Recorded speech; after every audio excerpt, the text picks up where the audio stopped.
இங்க ஒரு auto driver அவரோட பொண்ணோட பர்த்டேக்காக டோரிமான் படம் போட்டிருக்க கேக் வாங்கலாம்னு கடைக்கு போறாரு. பட் அந்த கேக்கோட விலை ரொம்ப காஸ்ட்லியா இருக்கு. இவர்கிட்ட அவ்வளோ காசு இல்லாதால அது வேணாம்னு ஃபீல் பண்ணிக்கிட்டே அங்க இருந்து வெளியில வராரு. அப்போ அவரோட ஒய்ஃப் கால் பண்ணி டோரிமான் கேக் வாங்கிட்டீங்களா, பாப்பா ரொம்ப நேரம் வெயிட் பண்றான்னு சொல்றாங்க.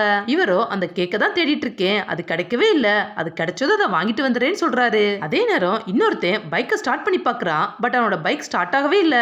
அவனுக்கு அர்ஜென்டா ஒரு வேலை இருக்கதால என்ன பண்றதுன்னு யோசிச்சுக்கிட்டே நிக்கிறான். அப்ப அந்த ஆட்டோ டிரைவர் வந்ததும் இவன் உடனே அவரோட ஆட்டோ ஸ்டாப் பண்ணி அர்ஜென்டா ஸ்டேஷனுக்கு போகணும், வரீங்களான்னு கேக்குறான். அவரோ எனக்கு ஒரு முக்கியமான வேலை இருக்கு, நாங்க போகணும், ஆட்டோ வராதுன்னு சொல்லிடுறாரு. உடனே இவன் பின்னாடிதான் யாருமே இல்லல, என்ன கூட்டிட்டு போங்கன்னு கெஞ்சி கேக்குறான். அவன் ரொம்ப கெஞ்சுறதால இவரும் சரின்னு அவனை ஆட்டோல கூட்டிட்டு போறாரு. அவன் ஆட்டோல ஏறினதும் அவர்கிட்ட ரொம்ப நேரமா ஆட்டோக்கு வெயிட் பண்ணேன், எந்த ஒரு வண்டியுமே வரல, ரொம்ப தேங்க்ஸ்னு சிரிச்சுக்கிட்டே பேசுறான். அப்ப ஆட்டோ டிரைவரோ என் பொண்ணோட பர்த்டேக்கு டோரிமான் கேக் வாங்கணும், அது எங்க கிடைக்கும்னு உங்களுக்கு தெரியுமான்னு கேக்குறாரு. அவனோ பேக்கரியில கிடைக்குமே சொல்றான். அதுக்கு அவரு அங்க ரொம்ப காஸ்ட்லியா இருக்கு, வேற எங்கேயாச்சும் கிடைக்குமான்னு கேக்குறாரு. இவனும் எனக்கு அதை பத்தி தெரியாதுன்னு சொல்லிடுறான். இவரும் சரின்னு வண்டி ஓட்டிட்டு போறாரு. அப்ப அங்க ஒரு பேக்கரியை பார்த்ததும் ஆட்டோ டிரைவர் வண்டியை நிப்பாட்டிட்டு இவன் கிட்ட ஒரு 5 நிமிஷத்துல வந்துடுறேன்னு சொல்லிட்டு வேமா கடைக்குள்ள போறாரு. இவனும் ஆட்டோல வெயிட் பண்ணிட்டே இருக்கான். அப்ப அங்க இருக்கிற ஒரு கடையை பார்த்துட்டு இவன் ஆட்டோல இருந்து இறங்கி போறான். அவன் அங்க இருக்கிற கடைக்காரர் கிட்ட என்ன ஞாபகம் இருக்கா, சின்ன வயசுல நான் இங்க வந்திருக்கேன், மவுத் ஆர்கன் வாசிப்பேனே ஞாபகம் இருக்கான்னு கேக்குறான். அவருக்கு இவன் யாரும் ஞாபகம் வந்ததும் இவ்வளவு வருஷம் கழிச்சு உன்னை பாக்குறேன், நல்லா வளர்ந்துட்டியேன்னு சொல்றாரு.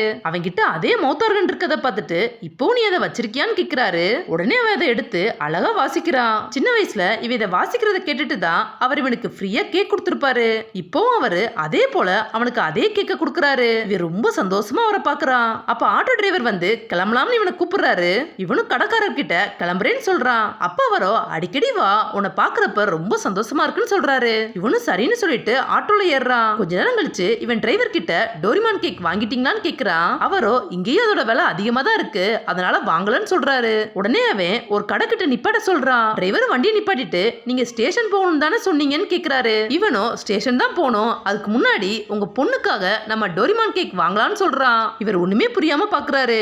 அவனோ உங்க பொண்ணோட பர்த்டேக்கு நான் டோரிமான் கேக்க கிஃப்டா கொடுக்குறேன்னு சொல்றான். ஆட்டோ டிரைவரும் வேணாம் சார், நான் வேற ஏதாச்சும் சின்ன கேக் வாங்கிக்கிறேன்னு சொல்றாரு. பட் இவன் அதை கேட்காம அவரை கூட்டிட்டு போய் அவர் பொண்ணு ஆசைப்பட்ட மாதிரி டோரிமான் கேக்க இவனே வாங்கி கொடுக்குறான். இவனோட சின்ன வயசுல இவன் மவுத் ஆர்கன் வாசிக்கிறத கேட்டு எந்த ஒரு எதிர்பார்ப்பும் இல்லாம அந்த கடைக்காரர் இவனுக்காக கேக்க கொடுத்திருப்பாரு.